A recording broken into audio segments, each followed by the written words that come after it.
जय गुरुदेव। ओम बालार्कमंडल भाषम चतुर्बाहुं त्रिलोचनाम पाशांकुशवरा भीतिर्धारयन्तीं शिवां भजे। या देवी सर्वभूतेषु शक्तिरूपेण संस्थिता नमस्तस्यै नमस्तस्यै नमस्तस्यै नमो नमः। प्रिय दोस्तों, नमस्कार। सिद्ध साधनाई चैनल पर मैं आप सबका हार्दिक स्वागत करता हूं, अभिनंदन करता हूं। आशा करता हूं आप राजी खुशी से होंगे, कुशल मंगल से होंगे। आइए आज मैं आपको इस वीडियो में एक और अप्सरा के बारे में संपूर्ण जानकारी देने वाला हूं। हालांकि इस अप्सरा के बारे में YouTube पर आपको और भी वीडियोज मिल जाएंगे, लेकिन मैं जो बताऊंगा वह भिन्न होगा, वो अलग होगा। विधि जो है वो किस तरह से संपूर्ण विधि होती है, वो संपूर्ण विधि मैं आपको इस वीडियो में बताऊंगा। तो एक एक शब्द को ध्यान से सुनिएगा, वीडियो को स्किप मत कीजिएगा और पूरा देखिएगा, तभी आपको संपूर्ण जानकारी प्राप्त हो सकेगी। और चैनल पर नए हो तो चैनल को सब्सक्राइब कर लेना, लाइक करना अगर आपको बात पसंद आए तो, और अपने दोस्तों में मित्रों में शेयर करना। और अगर आप हमारे वीडियो का नोटिफिकेशन चाहते हैं जल्दी मिलना, शीघ्र मिल जाए, तो उसके लिए आपको बेल आइकन को प्रेस करके ऑल पर क्लिक करना पड़ेगा।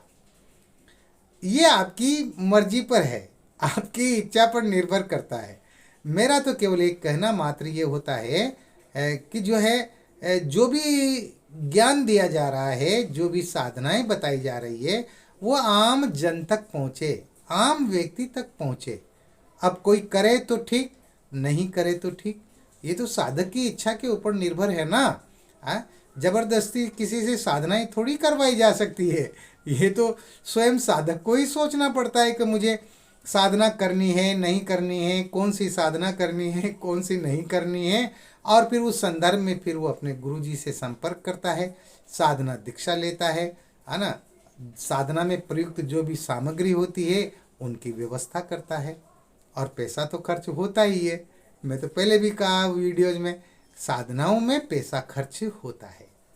लेकिन कुछ और बातें मुझे सुनने को मिल रही हैं। मेरे बहुत सारे जो नए व्यूवर्स जो मुझसे जुड़ रहे हैं, जो साधक बन रहे हैं, उनकी तरफ से कुछ जो है शिकायतें सी है। एक तरह से दोस्तों, YouTube पर कई सारे चैनल बने हुए हैं और सबका अपना अपना नियम है।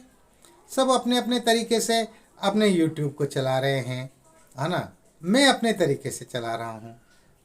मेरा उद्देश्य पैसा कमाना नहीं है, मैं आपको बता दूँ। धन दौलत इकट्ठी करने का मेरा कोई इरादा नहीं है इस चैनल के माध्यम से, है ना। मैं तो जो मेरे सदगुरुदेव ने जो ज्ञान प्रदान किया है मुझे, उनकी आज्ञा से मैं उस ज्ञान को बांट रहा हूँ, उसको दे रहा हूँ, है ना। तो बहुत सारे लोग गुरु दीक्षा के नाम पर बहुत बड़ी राशि की मांग भी करते हैं। कोई 1100 मांगता है, कोई 2100 मांगता है, कोई 3100 मांगता है, कोई जो है 5100 रुपये मांगता है। मैं यूँ कहता हूँ, मैं उन लोगों की खिलाफत नहीं कर रहा जो लोग इस तरह से गुरु दीक्षा के नाम पर राशि मांगते हैं, है ना। मैं तो ये कहना चाहता हूँ कि हमारे देश के अंदर जो है आर्थिक स्थिति में लोग बहुत कमज़ोर हैं, है ना। रोजगार नहीं है, धंधा नहीं है, नौकरी नहीं है ना, और कोई काम धंधा नहीं है। ऐसे में अगर साधनाओं के द्वारा उनका जीवन बदल जाए तो इससे अच्छा और क्या हो सकता है। और मंत्रों से तो जीवन बदलता ही बदलता है, इसमें भी कोई शक नहीं है। किसी भी प्रकार का दुख हो, किसी भी प्रकार का संकट हो, किसी प्रकार की आपदाएं हो, मंत्रों में वो शक्ति है कि वो उनको सबको जो है ठीक कर देती है ना। ये मैं अपने अनुभव बता रहा हूँ। तो मेरा तो ये नियम है कि मैं गुरु दीक्षा के नाम पर 1 रुपया भी नहीं लेता। हाँ, आज 6 तारीख को जो है लगभग 35-40 साधक वो जो है दीक्षा ली है उन्होंने, सुबह 6 बजे से और 10:30 बजे के बीच में ले रहे हैं। मैंने उनको जो है मंत्र भेज दिए हैं उनके आग्रह करने पर, और वो जो है दीक्षा ले रहे हैं। मैंने उनसे 1 रुपए की मांग नहीं की, है ना, और मैं करता भी नहीं हूँ। मैं अपने साधकों से इस तरह से कोई पैसा लेता ही नहीं हूँ, है ना। अरे जो अपने आप में आर्थिक रूप से बहुत कमज़ोर हैं, दुखी हैं, परेशान हैं, और उन लोगों से जो है फिर जो है 3100 रुपये की मांग करो, 5100 रुपये की मांग करो, 11,000 रुपये की मांग करो, कहाँ से लाएंगे वो? हाँ, अरे वो तो पहले से ही आर्थिक रूप से टूटे हुए हैं बेचारे। हाँ, कहाँ से इंतजाम करेंगे? और अगर उनको जो है गुरु दीक्षा लेनी है या उनको साधनाएं वगैरह करनी है तो फिर कर्जा लेंगे। अरे जो कर्जे में तो जो पहले से ही है वो, हाँ, तो फिर उनको और कर्जग्रस्त करो। हाँ, तो ये ठीक नहीं है, मेरे हिसाब से ठीक नहीं है। और मैं इस तरह से किसी भी प्रकार की कोई राशि अपने साधकों से नहीं लेता हूँ, इस बात का ध्यान रखें। मैं, हाँ, ये अलग बात है कि गुरु दीक्षा लेने के बाद में गुरु दक्षिणा देना शास्त्र सम्मत बात है। शास्त्रों के नियमों के अनुसार गुरु दक्षिणा देना ही चाहिए। तो मैं अपने साधकों के ऊपर छोड़ देता हूँ, उनकी जो श्रद्धा हो वो जो है वो गुरु दक्षिणा प्रदान कर दें। अरे वो अपनी श्रद्धा से 1 रुपया भी जो है गुरु दक्षिणा देते हैं, अरे तो गुरु के लिए तो वो 1 रुपया भी 1 लाख के बराबर होना चाहिए। अरे उसकी श्रद्धा की कीमत है भाई, रुपये की क्या कीमत है? हाँ, रुपया तो आया और गया, हाँ, वो थोड़ी रुकता है, वो ठहरता थोड़ी है, लेकिन श्रद्धा तो रुकती है ना। इसलिए जो है आज के बाद अगर कोई और साधक दीक्षा लेना चाहेंगे तो उनके लिए मैं जो है कौन सा मुहूर्त सही रहेगा वो मुहूर्त बता दूंगा, और वो दीक्षा ले सकते हैं, साधनाओं के क्षेत्र में आगे बढ़ सकते हैं। आइए बात करते हैं आज जिस अप्सरा के बारे में मैं आपको बताने जा रहा हूँ उस अप्सरा के बारे में। दोस्तों, इस अप्सरा का नाम है अमृता अप्सरा। अमृत तत्व की तरह है ये। हाँ, जिस तरह से इसका नाम है अमृता, उतनी ही ये सौम्य है, उतनी ही सरल है, सहज है, और बहुत जल्दी ये जो है सिद्ध हो जाती है। हाँ, अन्य अप्सराओं की तरह भी अप्सराएं तो सभी सिद्ध होती हैं, इसमें कोई शक नहीं है। तो ये भी बहुत जल्दी सिद्ध हो जाती हैं, और जब ये सिद्ध हो जाती हैं तो अपने साधक की तमाम सारी इच्छाओं की, उसकी मनोकामनाओं की पूर्ति करती ही करती है। हाँ, ये अप्सरा अपने साधक को कभी चिंतित देखना ही नहीं चाहती। ये अप्सरा अपने साधक को कभी दुखी देखना ही नहीं चाहती। ये अप्सरा कभी अपने साधक को परेशानियों में देखना ही नहीं चाहती, चाहे वो आर्थिक हो, भौतिक हो, सामाजिक हो, पारिवारिक हो, किसी भी प्रकार की समस्या हो, ये उन समस्याओं का निराकरण तुरंत कर देती है, तुरंत कर देती है। केवल कहने भर की देर है। और मैं तो ये कहता हूँ कि इनसे तो कहने की आवश्यकता ही नहीं पड़ती। ये तो साधक के मन की बात जानती है, ये तो साधक के तमाम परेशानियों को, दुख दर्दों को जानती है। तो ये जो है आराम से सब परेशानियों को समाप्त कर देती है। और ये अप्सरा पूरे श्रृंगार से, फूलों से, गहनों से लदी हुई आपके सामने प्रत्यक्ष होती है। जब भी आप बुलाएंगे तो ये अलग अलग रूप में आएगी, अलग अलग सुंदरी बन करके आएगी। हाँ, आज जो है जिस रूप में आई है, कल उससे भी बेहतरीन रूप में ये आपको के सामने प्रकट होगी। हाँ, इस तरह से ये अपने साधक का मनोरंजन भी करती है और उसके तमाम दुख दर्दों को हरती भी है ना। ये साधना इंद्रलोक की बेहतरीन साधना है ना, बेहतरीन अप्सरा है ये। और बेहतरीन तो सभी हैं, पूरी 108 अप्सराएं एक से एक बढ़कर हैं। अरे इनके चेहरे पर नज़र नहीं टिक पाती।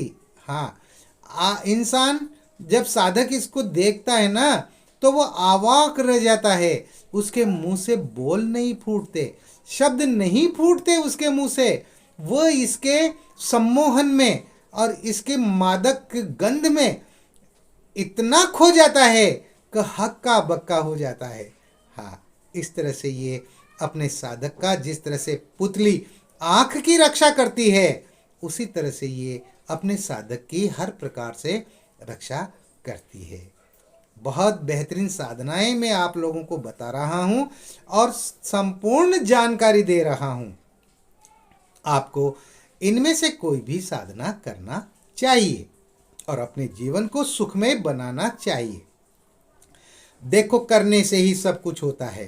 केवल वीडियो देख लिया, पढ़ लिया, इससे कुछ नहीं होगा। हाँ, इससे आपको जानकारी तो मिल जाएगी, लेकिन अगर आप अप्सरा को प्रत्यक्ष करना चाहते हैं तो उस अप्सरा की आपको साधना करनी पड़ेगी। ठीक है। इस अप्सरा की साधना 41 दिन की है, 41 डेज। हाँ, 41 दिन की साधना है। इस साधना को आप किसी भी शुक्ल पक्ष के शुक्रवार से शुरू कर सकते हैं। हाँ, ज़्यादातर जो साधनाएं होती है ना, वह शुक्ल पक्ष के शुक्रवार से ही होती है, या फिर विशेष योग हो, पूर्णिमा हो, या फिर होली हो, दिवाली हो, ग्रहण हो, चंद्र ग्रहण, सूर्य ग्रहण, इन योग में इन साधनाओं को प्रारंभ किया जाता है ना। लेकिन ये योग तो कम आते हैं। दीपावली साल में एक बार आती है, दशहरा साल में एक बार आता है, होली साल में एक बार आती है ना, पूर्णिमा महीने में एक बार आती है। ठीक है ना। तो इसलिए इन अप्सराओं की साधना आप शुक्ल पक्ष के किसी भी शुक्रवार से प्रारंभ कर सकते हैं और रात्रि को 10 बजे के बाद ही साधना प्रारंभ करें। 10 बजे तक स्नान वगैरह कर लें, अपने साधना कक्ष को फूलों से सजा दें, उसको इत्र से महका दें, पूरी तरह से सुगंधमय बना दें। हाँ, मतलब आप जब साधना कक्ष में रहो तो आप भी जो है सुगंध से सराबोर हो जाओ। ऐसी सुगंध आपको जो है अपने साधना कक्ष में वो बनानी है, तैयार करनी है ना। ये जरूरी होता है, क्योंकि अप्सराओं को जो है खुशबू बहुत प्रिय होती है, सुगंध बहुत प्रिय होती है, और सुगंधित वातावरण जहाँ होता है ना, वहीं पर ये जाती हैं, वहीं पर ये प्रत्यक्ष होती हैं, है ना। इसके साथ ही आपकी मनोवृत्ति जो है वो अच्छी होना चाहिए, आपके चेहरे पर प्रसन्नता होना चाहिए। हाँ, दुख की लकीरें नहीं होना चाहिए, परेशानियों की लकीरें आपके चेहरे पर नहीं होना चाहिए। ये प्रसन्न मुद्राएं पसंद करती हैं। जो साधक जितना ज़्यादा प्रसन्न रहेगा, जितना ज़्यादा हंसमुख रहेगा, ये उस साधक को उतनी ही जल्दी सिद्ध होती हैं। ये भी एक विशेष बात है, खास बात है। तो रात्रि को 10 बजे से पहले स्नान कर लें। स्नान करने के बाद में जो है आप अपने साधना कक्ष में जाएं। सफ़ेद वस्त्र आपको धारण करने हैं। आप सफ़ेद कुर्ता पजामा, सफ़ेद धोती पहन सकते हैं, सिले हुए वस्त्र पहन सकते हैं, है ना। आपका जो है मुंह वो पूरब दिशा की ओर होना चाहिए। पूर्व दिशा की तरफ आप जो है लकड़ी का बाजोट, जिसको पाटा भी कहते हैं, वो लगा दें, उस पर सफ़ेद वस्त्र बिछा दें और उस पर इत्र छिड़क दें। अपने आसन पर भी इत्र छिड़क दें। सफ़ेद आसन लगाना है आपको, इस बात का ध्यान रखना। इसके साथ ही आपको बाजोट पर अपने गुरुजी का चित्र रखना है। हाँ, जो फ्रेम में मड़ा हुआ होना चाहिए। और अप्सरा का चित्र जो है गूगल से डाउनलोड कर लें, जो भी आपको अच्छी लगे, जो भी आपकी आँखों को भा जाए, उसी फ़ोटो को आप जो है कंप्यूटर से निकलवा लें और उसको भी फ़ोटो फ्रेम कर लें। आपके पास में अप्सरा यंत्र होना चाहिए। हाँ, और अप्सरा माला होना चाहिए। इसमें नवरंगी माला से मंत्र जप करने का विधान है, तो ये मंगवा लें आप, यंत्र और माला मंगवा लें। प्राण प्रतिष्ठित होना जरूरी है, और इसके साथ ही आप इस अप्सरा साधना की आपको दीक्षा लेना भी जरूरी है। हाँ, ये अनिवार्य है। ऐसे ही मत बैठ जाना, नहीं तो जो है फायदे की जगह नुकसान भी हो सकता है। हाँ, कई बार जो है कई साधकों को ऐसा देखा है, उनके अनुभव देखे हैं, जिन्होंने बिना गुरु दीक्षा लिए साधनाएं शुरू कर दी, है ना तो उन्होंने सुरक्षा घेरा लगाया, ना कुछ किया, और मंत्र जब शुरू कर दिया, वहाँ पर बाजोट पर रखी सामग्री हवा में तैरने लग गई। वो बाजोट ही हवा में तैरने लग गया, भौचक्का हो गया, डर गया, और जो है साधना को बीच में छोड़ दिया। हालांकि इनकी साधनाओं से नुकसान नहीं होता है, किसी भी प्रकार की हानि नहीं होती है ना। लेकिन भय का वातावरण तो बन ही जाता है ना। तो ऐसा काम ही क्यों करो, नियम से करो तमाम सारे काम। तो आपको इस तरह से ये करना है। आपको आसन पर बैठ जाना है। आसन पर बैठ करके आपको सबसे पहले अपना सुरक्षा घेरा लगाना है। सुरक्षा घेरा जो कि मैं आपको हर वीडियो में बताता हूँ। ओम अपसर्पंतु ये भूता भूमि संस्था ये भूता विघ्न कर्ता रस्ते नश्यंतु शिवाज्ञया अपक्रमांतु भूतानि पिशाचा सर्वतो दिशम सर्वेशाम विरोधेन पूजा कर्म समारभ्ये, है ना। इस मंत्र से आप जो है अपना सुरक्षा घेरा लगाएं ताकि नकारात्मक शक्तियां प्रवेश न कर सके। और अपने बाएं हाथ में चावल लेके और दाहिने हाथ से दो दो चार चार दाने चावल के सभी दिशाओं में फेंकते हुए इस मंत्र को बोल करके और आप जो है सुरक्षा घेरा लगा लें। अब आपको सबसे पहले जो है गुरु पूजन करना है ना। तो गुरु पूजन करें। अच्छा, बाजोट पर आपको गणेश जी की मूर्ति भी रखनी है, गणेश जी का चित्र भी रखना है। हाँ, इसमें अनिवार्य है ये गणेश जी का चित्र, ठीक है। तो आपको सबसे पहले जो है अपने गुरु पूजन करना है, गणेश जी का पूजन करना है, अप्सरा जो चित्र है उसका पूजन करना है, और अप्सरा यंत्र है उसका पूजन करना है, अप्सरा माला का पूजन करना है, पंचोपचार पूजन करना है आपको। इसमें कोई ज़्यादा विधि विधान नहीं है। इनको सबको स्नान कराएं, तिलक लगाएं, है ना, कुमकुम का तिलक लगाएं, और जो है अक्षत चढ़ाएं, पुष्प चढ़ाएं। इसमें आपको एक काली कोड़ी रखनी है। हाँ, बाजोट पर काली कोड़ी मंगवा लें आप। उस काली कोड़ी, वो भी प्राण प्रतिष्ठित होना चाहिए, काली कोड़ी भी, है ना। और उस काली कोड़ी पर कुमकुम से 4 बिंदी लगाएं जो धर्म अर्थ काम और मोक्ष की प्रतीक होती है, और उसको ही आप जो है अप्सरा का स्वरूप माने। इस तरह से जो है आप ये शुरुआत करें। और फिर आपको जो है संकल्प लेना है। तो अपने दाएं हाथ में पानी लेके, जल लेकर के, और आपको संकल्प बोलना है। मैं अपना नाम बोलें, पुत्र श्री अपने पिता का नाम बोलें, अमुक गोत्र अपने गोत्र का नाम बोलें। हे गुरुदेव, मैं अमृता अप्सरा की साधना करने जा रहा हूँ, मैं प्रेमिका के रूप में इसको सिद्ध करने जा रहा हूँ। आप मुझे इसका प्रत्यक्षीकरण होने का, साधना में सफलता का आशीर्वाद प्रदान कीजिए। और इस तरह से संकल्प बोल करके आप उस हाथ के जल को, हथेली के जल को पृथ्वी पर छोड़ दें, जमीन पर छोड़ दें। अब आपको जो है सबसे पहले क्या करना है, आपको साधना में सफलता प्राप्त हो तो साधना सिद्धि मंत्र को आपको जो है 21 बार बोलना है। कितनी बार बोलना है? 21 बार बोलना है ना। तो मंत्र जो है वो इस प्रकार है। ओम ह्रीम ऐम कार्ये साफल्यम सिद्धिये ओम फट। ओम ह्रीम ऐम कार्ये साफल्यम सिद्धिये ओम फट। स्क्रीन पर देख रहे हैं आप, इसको जो है स्क्रीनशॉट ले लें, और इस मंत्र को आपको 21 बार बोलना है। इसके बाद में आपको जो है गणेश जी के मंत्र की आपको एक माला करनी है। तो आप गणेश जी के बहुत सारे मंत्र हैं, सैकड़ों मंत्र हैं।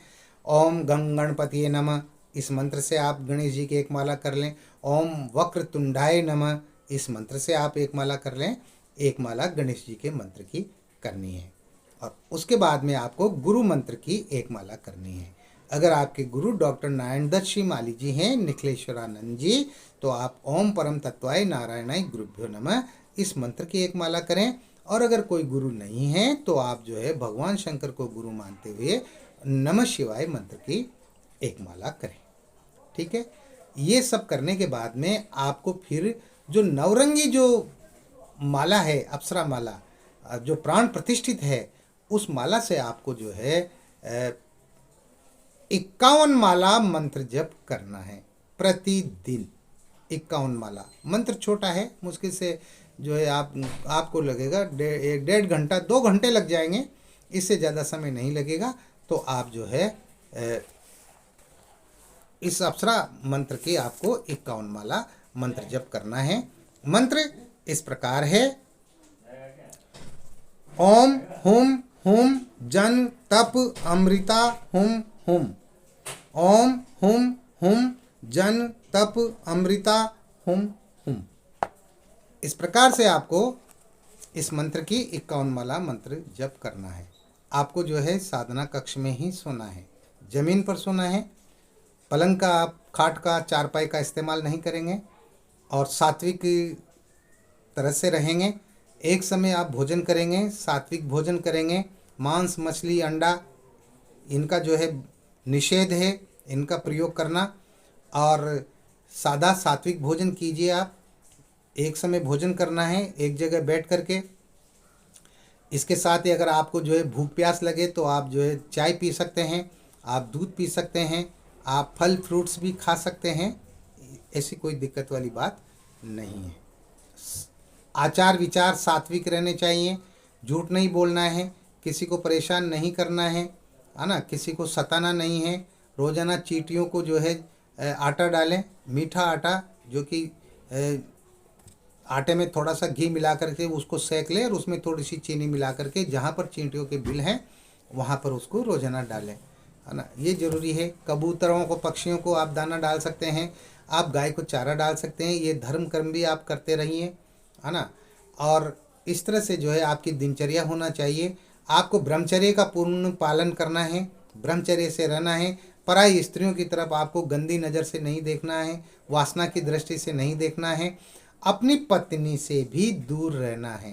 हाँ, अपनी पत्नी के साथ भी सहवास संभोग आपको नहीं करना है जब तक साधना चले तब तक। ये 41 दिन की साधना है।